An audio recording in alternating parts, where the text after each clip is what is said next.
Welcome in, everyone. I'm Craig Sandlin, joined by Clay Snowden of Just Baseball. Nick had to deal with a personal matter on Tuesday night, so we'll do our best to take you through this one and provide you the best Reds coverage we can without Nick and Trace. Clay, how are we doing, my friend?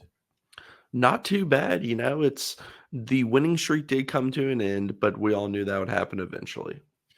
I don't know. I've seen some people on social media expecting to go like 132 and 30. So personally, I didn't expect it to go forever, but obviously disappointing to see it start or to end after 4 games. But another chance tomorrow against the Cardinals to start another winning streak. And after tomorrow's game, a nice little road trip with an opportunity to get some wins as well against a division opponent in the Chicago Cubs and then at Colorado. So an opportunity for the Reds. But let's get into tonight's game, or last night's game, I should say, by the time you're listening to this, and do a quick box score recap. The game would start with a pitcher's duel, quite frankly, each pitcher retiring the first 8 batters that they faced. But in the third inning, the Cardinals struck first. After retiring the first 8 batters in order, Abbott gave up a line drive single to Brendan Donovan. Mason Wynn would then double to left center, scoring Donovan, giving the Cardinals a 1-0 lead. In the fourth, the Cardinals would add on catcher Ivan Herrera singled to center field, and then Nolan Arenado blasts one to left field, a 107.5 mile per hour, 390 foot no doubter to extend the Cardinals' lead to 3-0. In the sixth, Abbott labored through but escaped after giving up a walk and a single. The walk was the first by Reds pitching in 25 plus innings. In the bottom of the sixth, Will Benson got the Reds on the board with a 360-foot solo shot to spoil the no-hitter. That would be the DSC deep drive of the game and put the Reds on the board 3-1, thanks to Deep South Commodities for their support of Chatterbox Reds. DSC is a leader in renewable commodities for biofuel production, specializing in used cooking oil collection, aggregation, and sales. Visit www.deepsouthcommodities for more information. And thank you to John and his team at DSC.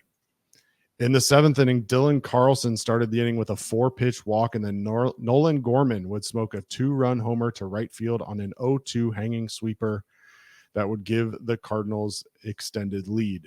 Brendan Donovan would then line a double down the right field line, and that would land him on third after a Fraley fielding error, and Abbott's day would be done. Michael Ciani would come in and score as a pinch runner on a Mason Wynn ground ball off of Buck Farmer to close out Abbott's line. He ended up at 6+ innings pitched, 7 hits, 6 earned runs, 3 Ks, and 2 walks. Buck Farmer would load the bases but escaped the inning without any further damage when we got Alec Burleson to ground out to Jonathan India, but the Cardinals led 6-1.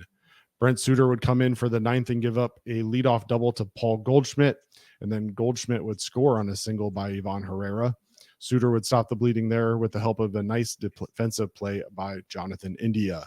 The Reds would threaten in the bottom of the ninth to load the bases, but can't get anyone across as they drop game 2 of the series 7-1. Clay, Andrew Abbott came into this game on fire in the month of May. 4 starts, 2-1 record, 24 innings pitched, 21 hits, 5 earned runs, 4 walks, 16 strikeouts, and a 1.88 ERA.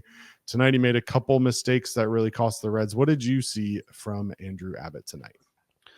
I wanted him to come out instead of going back in for that last inning, and I think he was around 90 pitches or so when he entered into his last inning. But to me, Abbott is more of a 5 and dive type.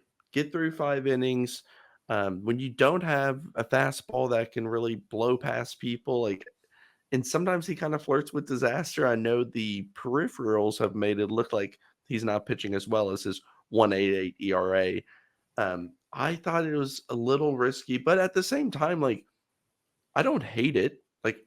At the same time, he's going to have to learn to pitch more than just we have to baby him through every single start. So maybe it's a learning experience for him. He's still a young pitcher. I think he's very good. I don't think he's going to be a lead or anything, but you need these type of guys in a good rotation. A guy that you can count on to go out there. Tonight just was not his night, and that's okay. He can't be perfect every single game. kind of due for one stinker, and it just happened to come tonight or on Tuesday night. Yeah.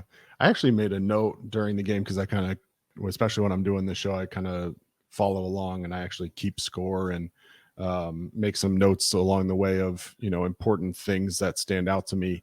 And I wrote in the sixth that it felt like he was laboring through that. I know he got out without any real damage in that inning, but, in that sixth inning, he starts off by striking out Lars Nootbaar. But then he walked Paul Goldschmidt on a 8-pitch at bat, gave up the single to Ivan Herrera, and then he got a couple of flyouts to Arenado and Burleson. But it just didn't feel like he necessarily had the same level of stuff that he had early in the game. And so when he came back out in the seventh, first of all, I was surprised. I knew at the time he was only 60-something, 70-something pitches, I think.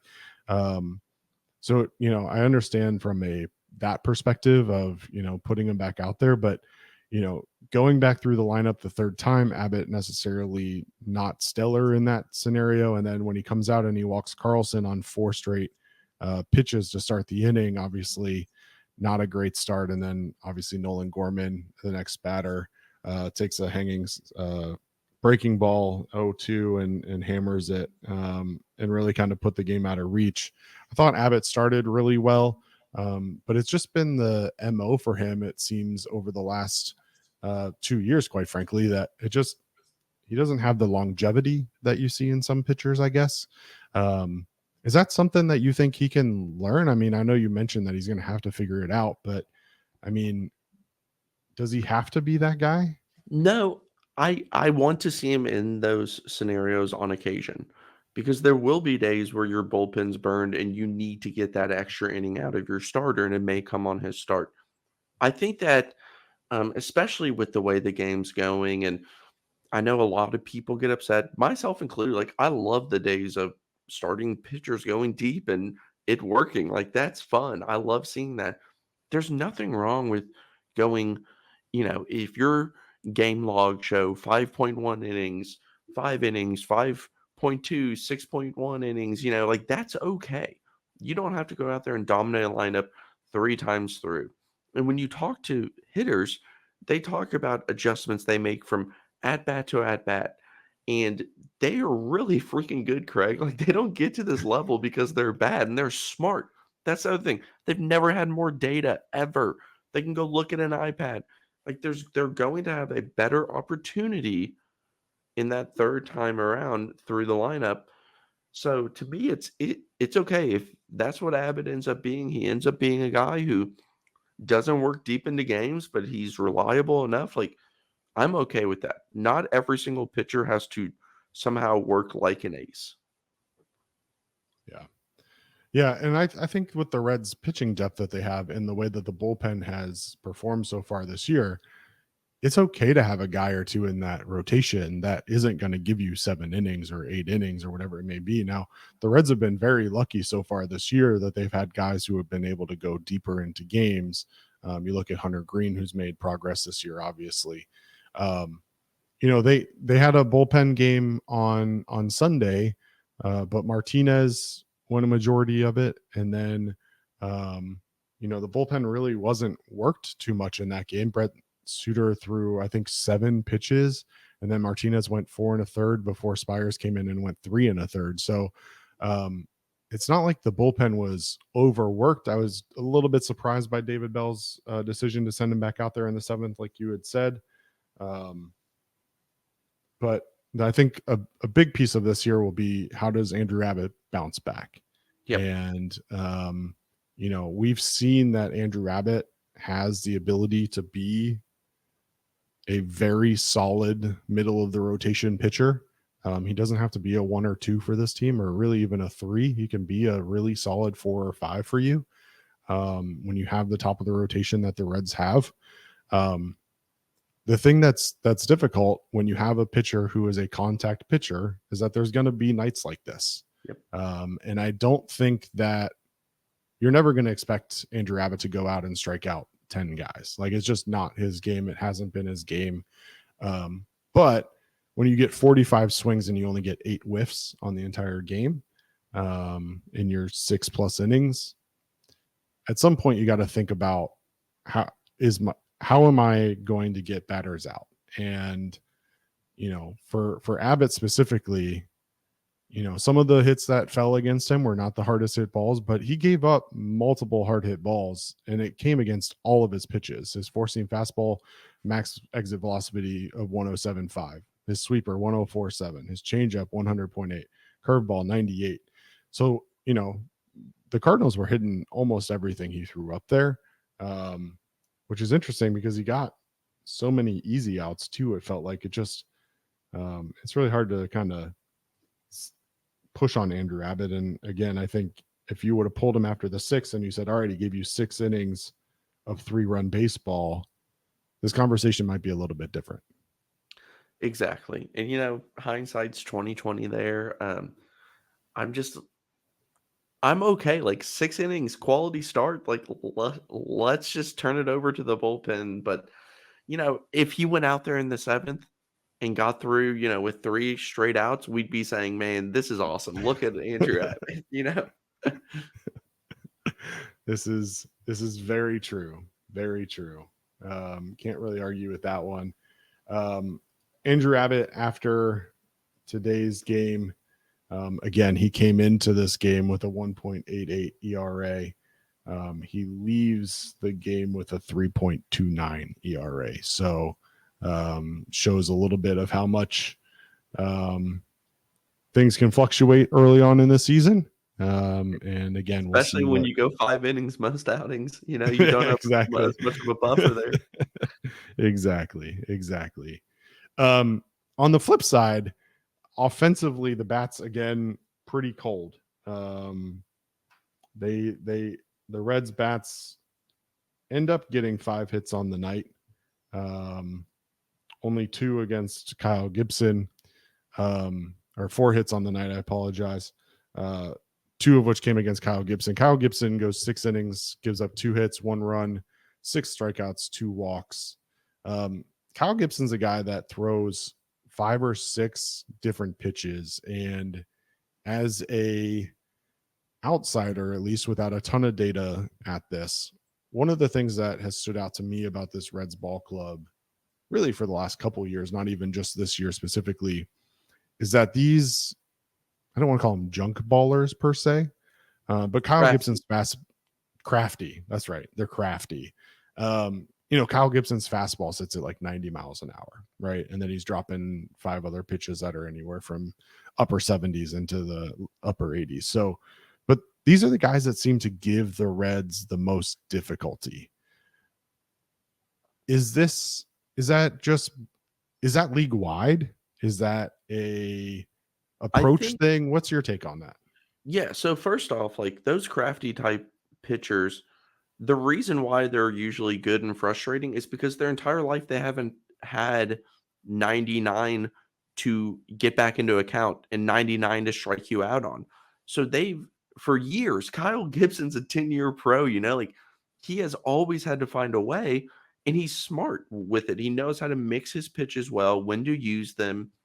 And there's a reason why he's getting paid a good amount of money to kind of be a guy who doesn't, strike out a lot of guys, and a guy who's stuck in the league forever. Like he's a good pitcher. He's just not in the mold of the way that we want pitchers these days. Now, I think the reason, and this is just my own personal opinion, like you said, I don't have the data to back this up, but excuse me, to me, it's the Reds have a lot of young batters. They haven't seen a lot of these type of pitchers.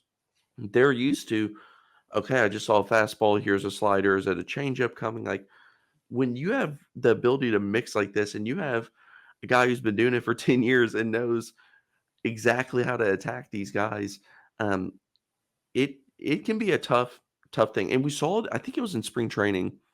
Kyle Hendricks for the Cubs made Elly look goofy, which is a funny thing to think about, right? Like, how does Elly not hit this guy? This guy throws 88 because he's able to mix so well and throw Elly off of his game. That's probably an at-bat that, like, truthfully, Elly has not seen before. And that's probably the case with a lot of these guys, is they just haven't had the reps. Now, in the minors, you may see some guys who throw 90 and whatnot, but they don't have the movement on the breaking ball. So to me, it's more of a inexperience than untalented or anything like that. So, one of those things that I do imagine they would get better with over time. It's just kind of a hard thing, especially when you are used to kind of seeing similar molds, and then here comes Kyle Gibson, and it's just totally different. Yeah. Yeah, I can totally see that. I think, you look at the lineup and you look at the guys who were able to pick up hits against Gibson, and it's guys like Candelario, who obviously has been in the league for a time, and then Will Benson got his home run off of him to start the sixth. So, um, you know, this lineup is young. Like you said, it's going to continue to take some adjustments and learning of how to be a big leaguer and how to hit major league pitching.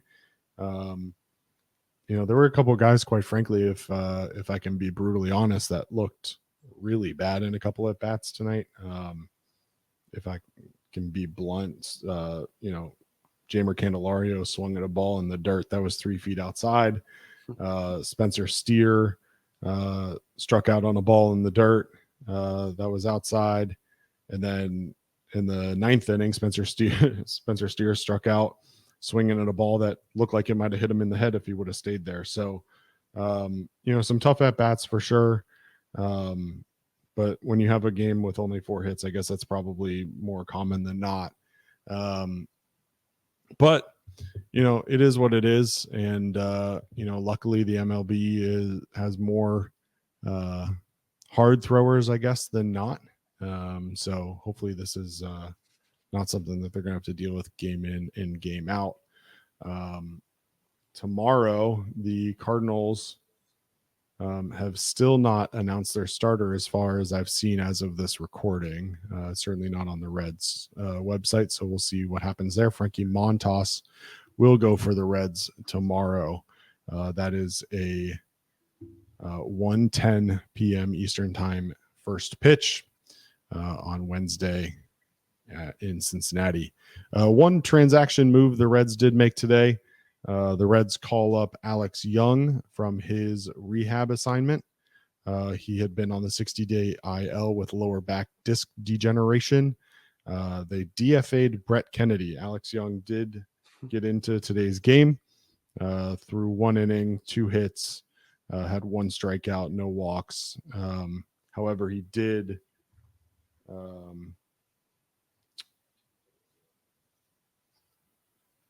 struggle a little bit. Like I said, gave up the 2 hits. It was a single to Dylan Carlson to start the 8th inning. It's kind of off the end of his bat, probably not really that big of a deal because it was kind of a bloop shot. Struck out Nolan Gorman, gave up a single to Michael Ciani, and then got the fielder's choice from Mason Wynn. And Elly made a phenomenal play moving to his right in the 8th inning to get Lars Nootbaar out and end the inning in the 8th. Clay, obviously, I don't think Alex Young coming back to this roster is too much of a surprise. It does give the Reds 3 left-handed relievers in the bullpen today, and Justin Wilson currently on the IL, slated to come back in the next week or so, I believe. What did you see out of Alex Young today, and what is having him back in this bullpen mean for the Reds? Yeah, I view Alex Young as like a perfectly fine, acceptable guy in the bullpen. Like, I don't really see him as like something special. And like, I could obviously see him losing his roster spot too at any moment during this season. Like, I don't think that that's a guy that you're too worried about losing, especially when you have Sam Mole back and looking better. Brent Suter, like, I know he's not been perfect, but they obviously like him, and they've used him in that opener role, and like they've used him in some unique situations. And with Wilson coming back too, like, I mean, Craig, why not just put Brandon Williamson in the bullpen too and just go like all lefties out there? I mean, what the hell, man? It's funny though, because the Reds really had struggled to find like consistent left-handing pitching out of the bullpen for the past few years, and at moments I found it. And Alex Young was even part of that solution for one period of time. So to me, it's good. I'm always happy to have more major league quality options. I believe he is out of options. Is that true? I believe so. Sorry, Yeah. yeah, okay. So sorry, I didn't mean to put you on the spot there. But I think he is out of options, so that makes things interesting. Now, as you know, injuries pop up, and we say that all the time on these. So we'll see what happens. But again, not going to complain about having a guy who has logged a lot of innings in the MLB here as an option. Fangraphs actually reports that he does have one option left. So one option, okay. Yep. So I'll correct myself there. I'll give Alex Young his due. I mean, the 2 seasons that he's had in the majors. Now, let's preface this with that. One of these seasons was back in 2018, I believe, and then last season with the Reds, obviously. So in his last 2 seasons with the Reds, 80 and a third innings pitched, 3.36 ERA. So a solid arm for the Reds. I don't know who I was just thinking of. I know I'd looked up earlier somebody that was. Anyway, Brett Kennedy was who I'm thinking of. We'll get to him in a minute. Alex Young's rehab stint, 11 innings pitched, no earned runs, 6 walks, 9 strikeouts with a .91 whip. And like I said, the last 2 seasons, 80 and a third innings pitched, 3.36 ERA. So, like you said, organizational depth is never going to be a problem, right? I think ultimately the Reds are going to have a decision to make in terms of what to do with Brandon Williamson. We'll talk about him in just a moment. But in a corresponding move to the Alex Young reactivation, they did DFA Brett Kennedy. This season in 8 AAA starts, 40 and 2/3 innings pitched, 6.86 ERA. In his big league career, 2018 with the Padres and 2023 with the Reds, 11 games, 8 of which were starts, 44 and 2/3 innings pitched, 6.65 ERA. The Reds have a week essentially to either trade him or pass him through waivers. But he has been outrighted previously, so he has the right to reject being outrighted again if he does pass through waivers, and he can elect free agency as well. Look, when the Reds called Brett Kennedy up, it was really because they needed an arm that they thought could go multiple innings just in case things didn't go right. Well, they didn't need him. He spends a few days on the big league club, doesn't see a game, and now he's DFA'd. What are your expectations for Brett Kennedy? Does he find a home? Does he land back in Louisville? If I'm Brett Kennedy, I'm staying because I just got multiple game checks. Like, you're not going to get those games. I'm serious. Like, I know it sounds crazy, but it's funny when you talk to players who are kind of like his caliber that bounce back and forth. Like, sometimes those game checks, now it's different because he's on the 40 man the whole year, but like, sometimes those game checks can be more than your minor league salary for the year, depending on how long you're up. So knowing that, like, hey, I can just be the guy who bounces up for a few games if need be, may not even pitch, just collect my game checks. Like, he may not get that elsewhere. So for whatever reason, they see something in him or like him for something. So I'm sure he will go back to Louisville.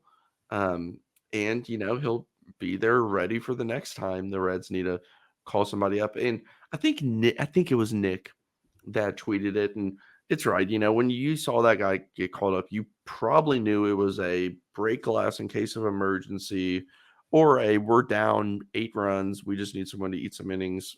Thanks for your service, Brett. It's not to be, disrespectful to him or anything, but that's just kind of the reality of the situation.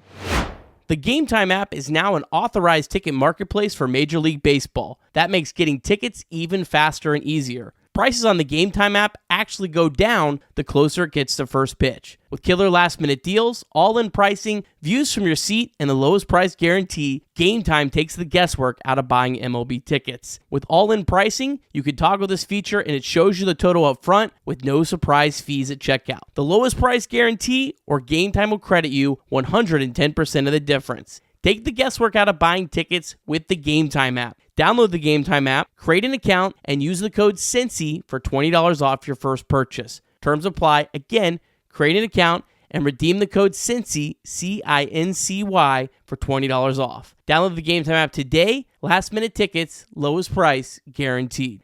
And we also want to remind you that you can call or text 988 at any time, day or night. The 988 Suicide and Crisis Lifeline is a place to get support for anything related to mental health. Whether it's an immediate crisis, simply wanting to find out how to connect with care, or anything in between, it's a 100% confidential, secure, and anonymous way to reach out for help when you don't know where else to turn. To connect, call or text 988 or visit mantherapy.org to get help. It's okay not to be okay.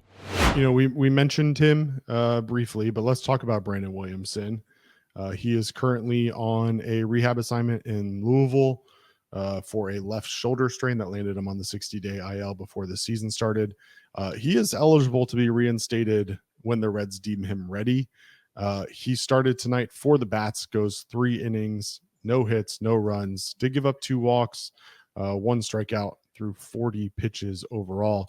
This is his 3rd rehab start. He's gone 9 2/3 innings pitched, 6 hits, 1 earned run, 3 walks, and 9 Ks. Without really knowing for sure, I would expect him to probably do 1 more rehab start, and then the Reds will kind of evaluate where they are. What are you thinking about Brandon Williamson and what he may bring to this club when he's ready to come back?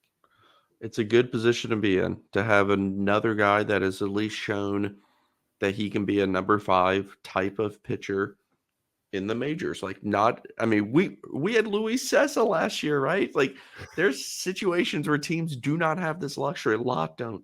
So even if he gets optioned, even if someone else gets optioned, whatever the case is, you have depth that you need. You absolutely need it. Somebody's going to get injured. We've already seen, I guess, Lodolo, Montas both spend time on the IL this season. And I don't know for sure, but I would say he probably stays in Louisville. Like, we'll get optioned. I know that there's like an official transaction, but I could see him just getting optioned and staying in Louisville for a while, unless they wanted to do some type of an innings, thing, or if there's another injury. Yeah. I know there's been talk about flirting with a 6-man rotation. Not really sure if that. Yeah.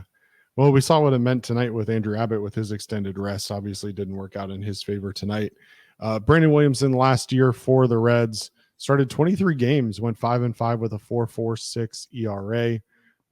Through 117 innings for these Reds, gave up 58 earned runs. Did give up 18 home runs during those starts, but had a whip at 1.28. He's a guy that, again, a left-handed arm, has shown, like you said, the ability to be somewhat successful with the Reds, and gives them options. And whether that means they want to do inning management for some of these young guys, whether an injury happens in the next week or so, there's a lot that can happen between now and then, as we've seen plenty of times. But ultimately, I think what it comes down to is the fact that, again, this depth piece where the Reds are going to have an option and have an opportunity to figure out what's best for this club, whatever that may mean for them. It'll be interesting to see how they manage this, just like it was interesting to see how they've managed a lot of the moves that they've had to make this year. And one more move is on the horizon, with David Bell saying that TJ Friedel may be back as soon as this weekend. So I'll put you on the hot seat, Clay. Let's say TJ Friedel is ready to get reinstated and join you in, let's say, Colorado on, Saturday or Sunday.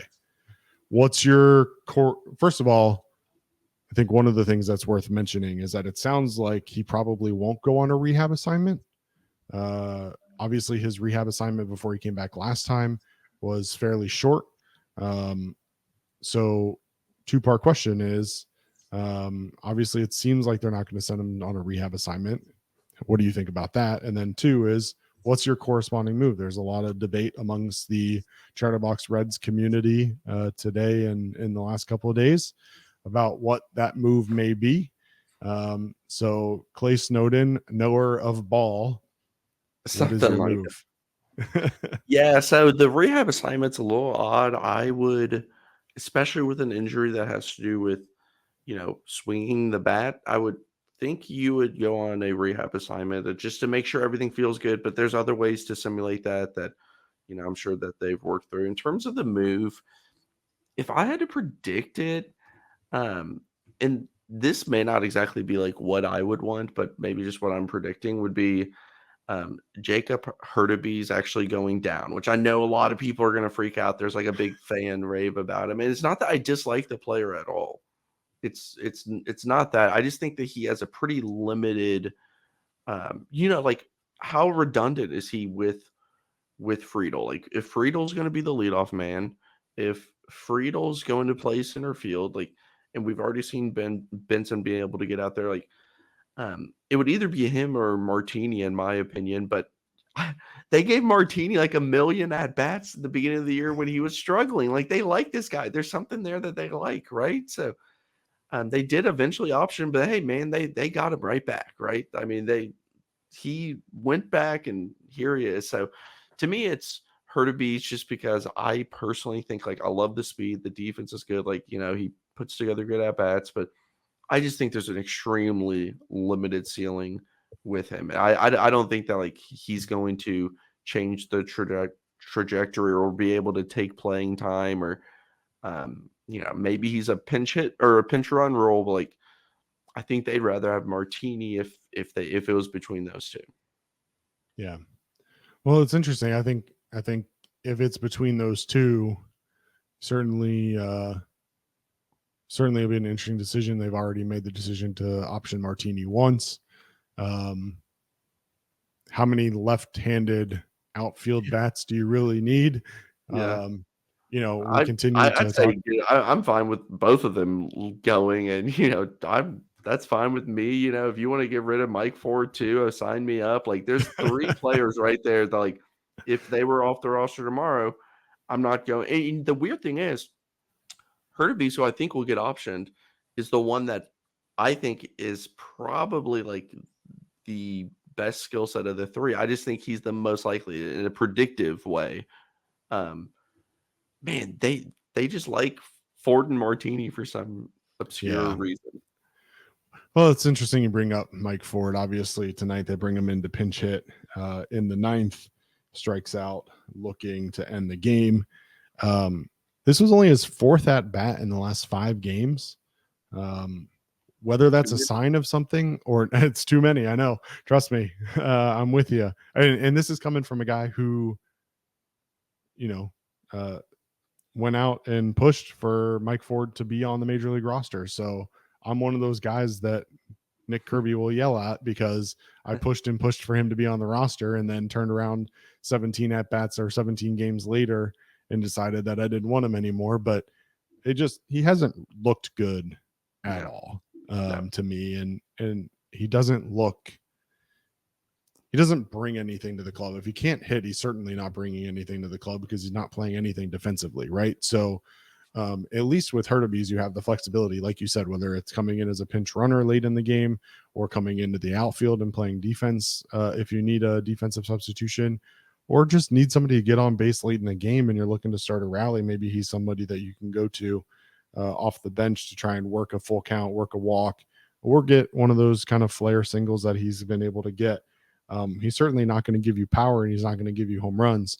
But again, I think he has become beloved by the city very quickly.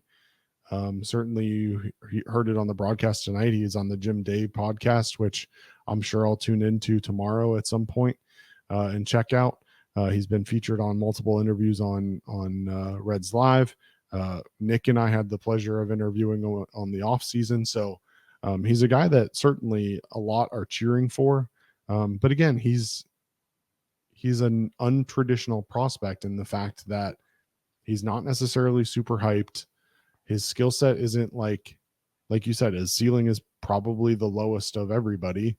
But with his ability to get on bases, probably has a floor higher than anybody, which is an interesting thing that the Reds need to think about. And so, and that I just want to touch on that briefly. The one thing I really want to watch here is because I think he does have a good eye for the zone.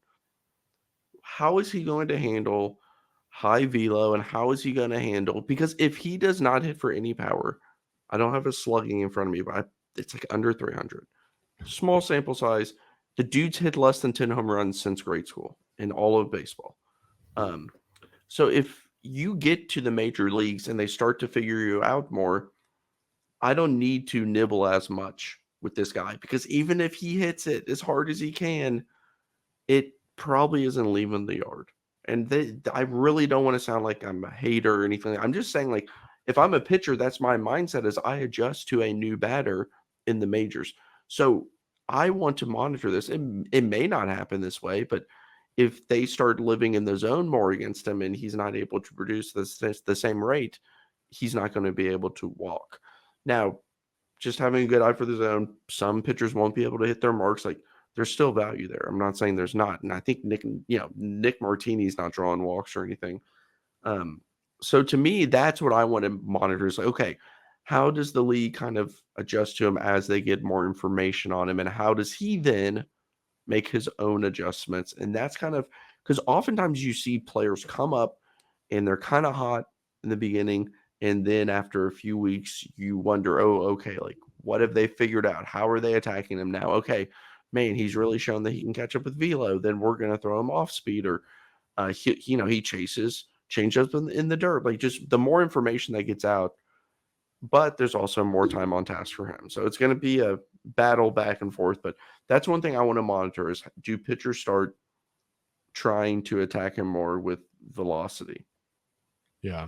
That'll certainly be interesting to see how he continues to get attacked.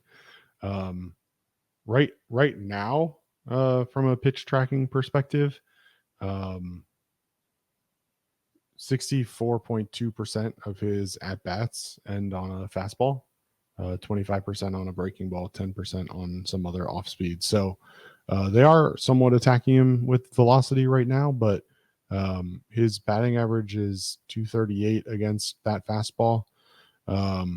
He's like you said, he's not a guy that's hitting for power by any means. He's slugging 258 right now, but he's getting on base 324. So, it's just a matter of what you're looking for this squad right now.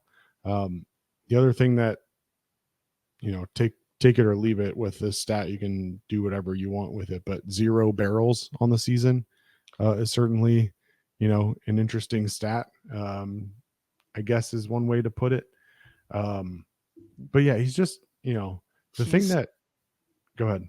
He is, he's just not going to impact the baseball very much. And that's not his game, and that's fine. I saw somebody tweet, and I wish I could give them credit, remember who it is, that is kind of like, maybe he's what Shogo Akiyama. what Shogo was supposed to be. But you look at it, he has 22 batted ball of what they call events. So times he's hit the ball and they've been able to track it. And his average exit velocity is 82.9. That is, I mean, you just don't see major leaguers with an average exit velocity like that. His max exit velocity is 97. Okay, like, that's getting there, but it's just it's not me trying to say this guy's awful, this guy's, it's just the facts. Like, if you're hitting the ball 83 miles an hour on average, it's not going to often lead to good results. Yeah. And that 97 miles per hour is also like his max exit velo in the minors too. Like, it's not like he was hitting it harder down there and just hasn't put it together up here. Yeah. And there's, like, for those of you who aren't familiar with, like, okay, like, is that good or bad? You can go to, like, what they call, like, a launch angle / exit velocity graph that will tell you every event from that. So if you went to 97 and went to, a good launch angle, let's just say 30, it's going to produce a home run 18% of the time. So, okay, that's pretty good, right? But that, you're looking at max, and his average launch angle is 18, which you start to get into that. I mean, you're looking at home runs 0% of the time.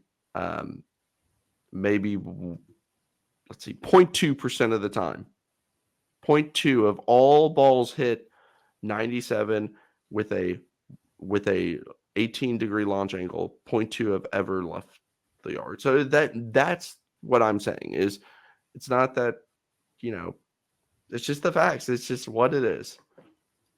Yeah, that's fair. And again, there are many options that the Reds could go with when the time comes.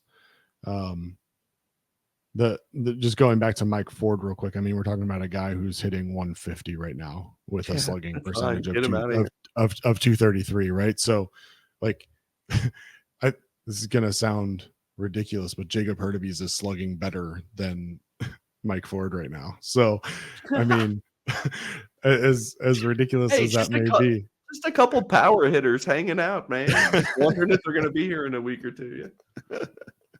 Yeah. Only time will tell. Only time will tell. Like I said, David Bell said that he could be joining the club as early as this weekend. So we will monitor that and see what happens. Clay, what else, if anything, stood out to you today? Anything else on the list that you want to chat about? One little thing, I know that this will lead to far too long of a discussion, so I'm just going to say it, whatever you want to say, then we'll just let people think about it. But just, I think Elly has one home run in the past, I don't know, like since I think May 11th was his last home run, and before that was it back in April? I'm trying. It just feels like everything's running together, but a little worried. His pace now, I can't believe it sounds like I'm complaining about this. I think his pace is like mid 20 home runs and like 93 stolen bases. So as you can tell, he was on the 100 stolen base pace last week. Now he's at 93. Like, we're still working with small sample sizes that can kind of get thrown off, but I'm not exactly worried about it. Just kind of wondering about what you think of Elly's home run power. And, at times, and he's 22 years old. Like, he can still be a 40. He could be a 50 home run guy. I could buy into that. I could see him getting 50 in a year. I'm just kind of wondering where you stand on that, and if you're worried about it at all, if it's changed kind of your perspective on anything. Well, worried might not be the right word per se, right? I mean, we're talking about a 22-year-old kid here, so like I don't necessarily get too worked up about a whole lot. His last home run was May 11th against the Giants. He has 2 home runs since April 23rd. His other one was against the Padres on April 29th. He started off the season pretty hot. He went through that stretch there where he had 4 home runs in 4 games from April 8th through April 12th with the Milwaukee and the Chicago White Sox series.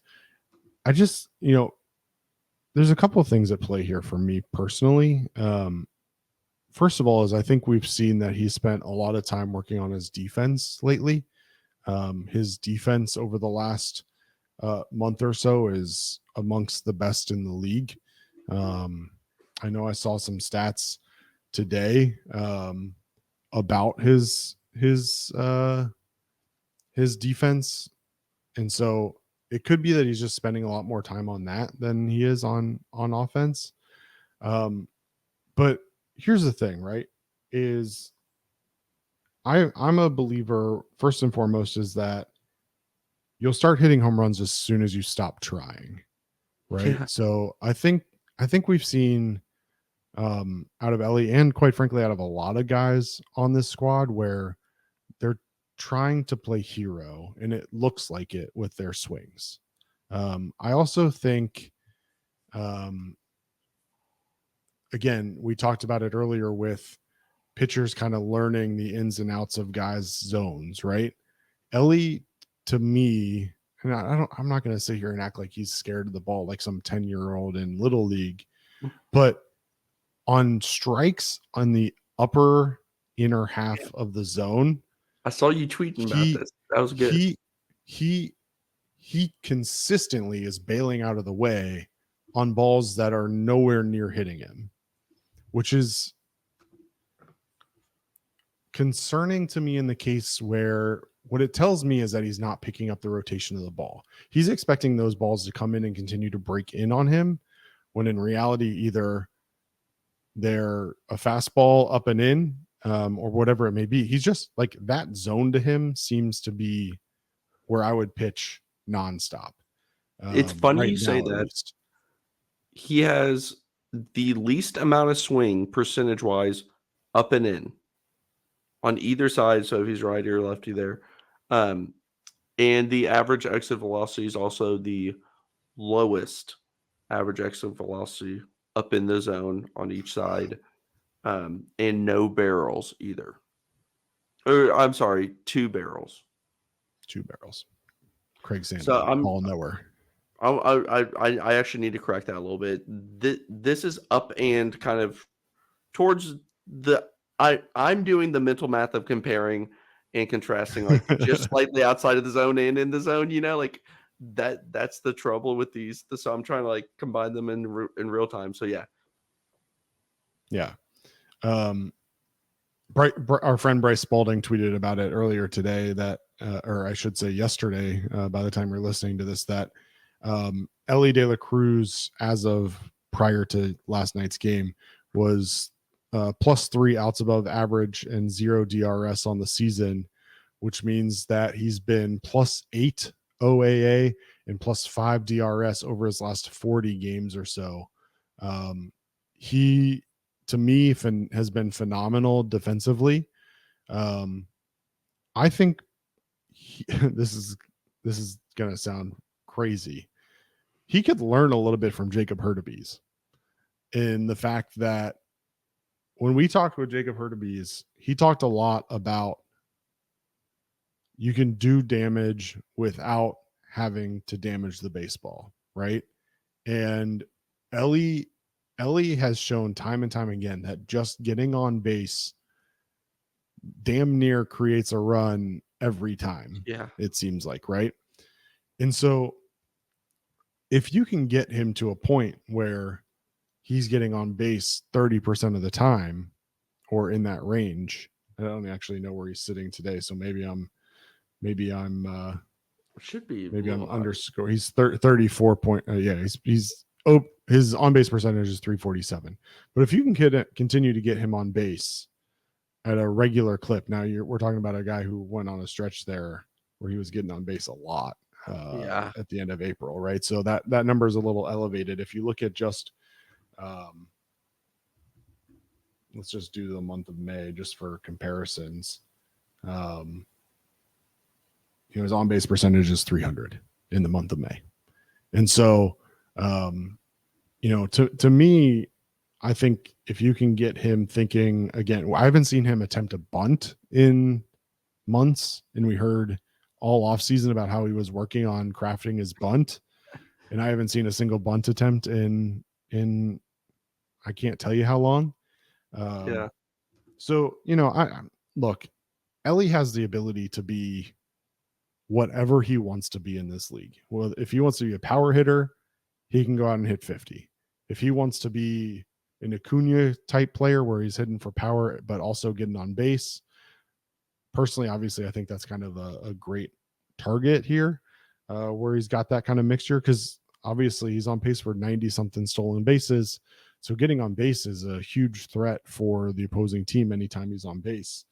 But he's not doing anybody any favors by striking out looking and flying out twice like he did tonight in the first 6 innings. So I'm not going to sit here and act like I've done a deep dive into Elly De La Cruz. I certainly haven't. But what I can tell you is that, in the month of May, he's on base 300. And if I look at an even shorter time frame, let's, think about going back to May 17th. He's getting on base. His on base percentage is 214. He's hitting 108 in that time frame over the last 10 games. So, whether it's he's trying too hard or whatever it may be, he struck out 17 times in that time frame. It could just be that pitchers are learning about how to adjust to him. And we saw it last year that he came up and he was red hot to start, and then he cooled off for a period of time, and then he got hot again. So Baseball's a game of adjustments. It's a game of learning. And, if he can adjust back and kind of learn how to hit that inside upper third pitch, we may have a different story on our hands in a couple weeks. But I don't want to say I'm worried, to go back to your original question. I just think it's a game of adjustments, and he's got to learn how to adjust from game to game and in short periods of time, rather than hearing about all the things he's working on in the off season and then pitchers adjusting and him not adjusting back. Yeah. And I'll also, again, not here to make excuses. We're talking about a guy who's had one day off this entire season, right? So, and he might just be a streaky hitter. Those exist, and you can be a good player as long as, and I know it's the most frustrating type of hitter. It's kind of like Matt Chapman, where you could watch Matt Chapman for a 4-day period and think, how the hell is this guy in the major leagues? And then you can watch him for a 4-day period and think, this is a $300 million player. There's sometimes just players like that. At the end of the year, it evens out. We'll just see. There's still so much to learn about. Yeah. Let's see. It'd been interesting to see. We'll give it time, but in his last 22 games, dating back to May 4th against Baltimore, he's batting 185. In his first 32 games, he hit 288. So far it's been a story of 2 seasons. But again, he's a guy that when he gets on base, he's dangerous. So sometimes, I saw on social media a lot about this too. He walked 4 times in 3 games coming into tonight, or last night, I should say, for this podcast purpose. And so sometimes just seeing the ball better is a good sign too. So, I'm going to give Elly a little bit of a pass. I'm always going to be kind of lenient with him as he works through kind of his growing pains. There's a lot of other guys on this squad that are more seasoned and performing less so than Elly, that I need to be worried about personally than him kind of learning his way on how to be a professional. So that's my take on it. I like it. Yep. One last question for you, I guess, and I don't really have a whole lot to go on this, but the Reds turned to Suter here in the 9th tonight, and they did it with Goldschmidt and Herrera due up, which was an interesting decision, I guess, in my perspective. Now, Nick will tell you that Suter is not a traditional left-handed pitcher, and that left-handed batters hit him just as well as right-handed batters, and it doesn't really matter and all that stuff. He, to me,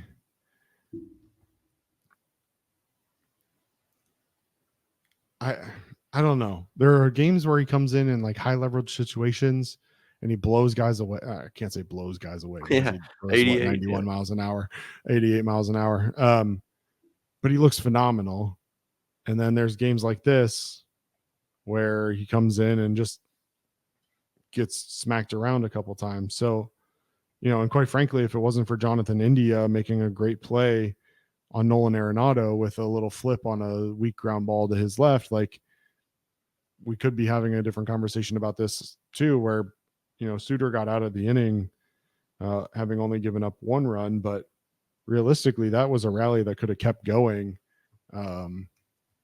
had Jonathan India not made that play. So what's your opinion on Suter getting the call there in that moment? And then just in general, what you've seen out of Suter over the last couple outings?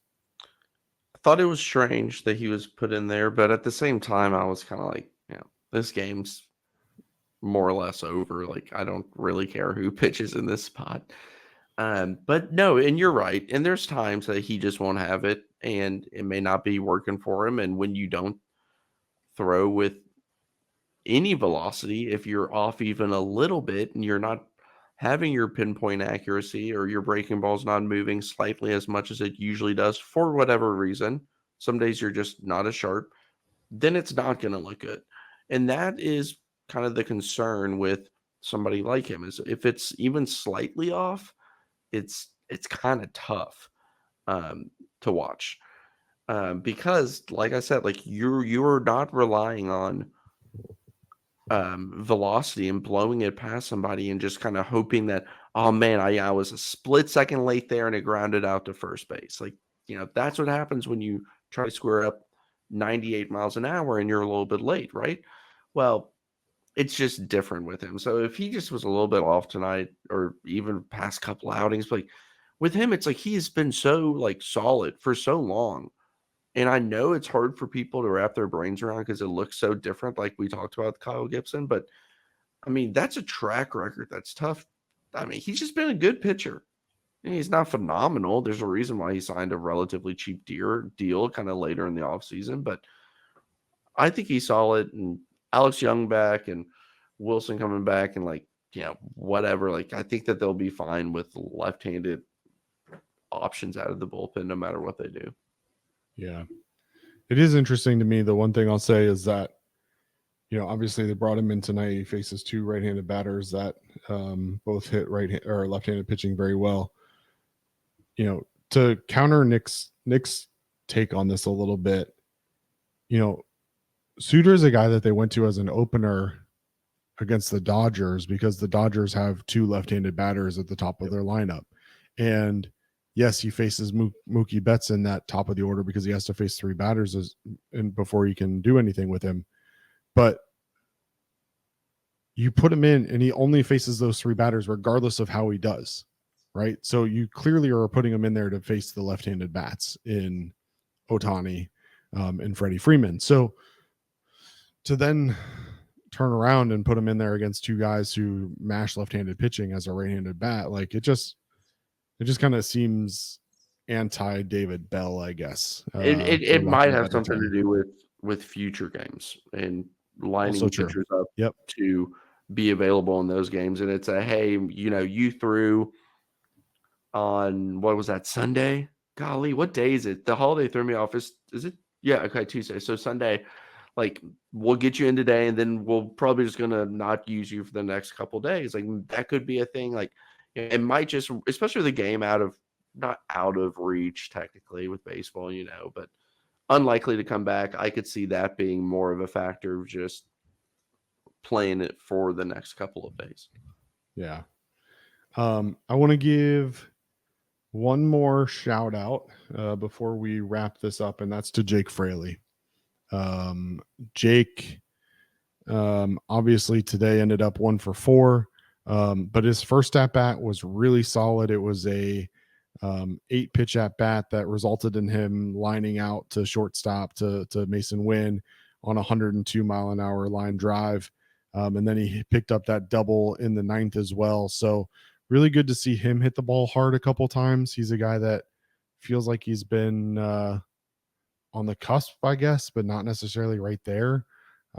So good to see him continue to hit the ball hard. Hopefully we can see him progress a little bit more. Any comment on Fraley before I make the last comment? He's one of those players that at times you think, oh my gosh, this is exactly what you want. Like, in terms of like a platoon bat, especially strong sided platoon. And then there's other times where, especially this season in particular, I know he's been dealing with injuries and whatnot, illness, everything, whatever, where it's just hasn't been ugly. So I do think he's looked a little bit better the past, I don't know how many games, but just imagine if he gets going. Imagine if he can play at his potential. I think that like him and would be huge, but Benson like truly going on like a legit tear for a little bit until even with Fraley or excuse me, Friedel coming back, like get something else going. I don't know why it just is hard to grasp that like one of these players that have struggled have not gone on like this insane tear. I know Candelario's been better, but like I want somebody to go off and like, 4 home runs this week and an 11 for 22. Like, give me the video game stats for a little bit here. We deserve it, right? I wholeheartedly agree. It would be, listen, if we could just get like one guy to go scorched earth, a couple other guys to just be like average, Yeah. this team is completely different. It just, for a majority of the season, the entire squad has been slumping. So it would be really nice to see one guy just go off. Want to update real quick on tomorrow's game. So first pitch with the Cardinals in game 3 of this 3-game set is set for 1:10 p.m. Today. If you're listening to the podcast, the Cardinals have announced Andre Palante will come up and start that game for them. He has been with Memphis for the last several weeks. His last major league appearance was on April 20th. He's a guy who has made 3 starts for Memphis in that time period and has a 2.2 ERA with a 1.65 whip. So any insight into Andre Palante for this afternoon's game? Yeah, he's just not that good, in my opinion. There's actually been a couple times, I don't remember the exact date he was recalled, but I think he's been like up and warming a couple of times. I was watching a Cardinals game this past weekend, and I was just like, oh, I forgot about that guy. Like, he's okay. Like, he's not that good. I would not be like worried about him. Now I'm gonna say this, and you know what's gonna happen, so whatever. So quick reverse jinx, he's gonna win the Cy Young. That's the reverse jinx to it all. A classic Nick Kirby reverse jinx there. Yes. Future Cy Young Award winner, All-Star Game starter, Yes. world beater, Andre Palante will get your start for. I don't think Cardinals fans like him either. It's not just like me being like, this guy sucks. Like, I follow Cardinals fans on Twitter, and like they aren't exactly thrilled with him either. So we'll see.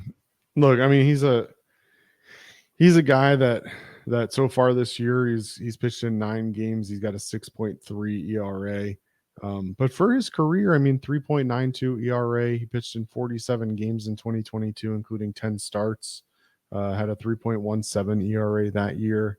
Pitched in 62 games for the Cardinals last year in 2023. Ended up with a 4.76 ERA.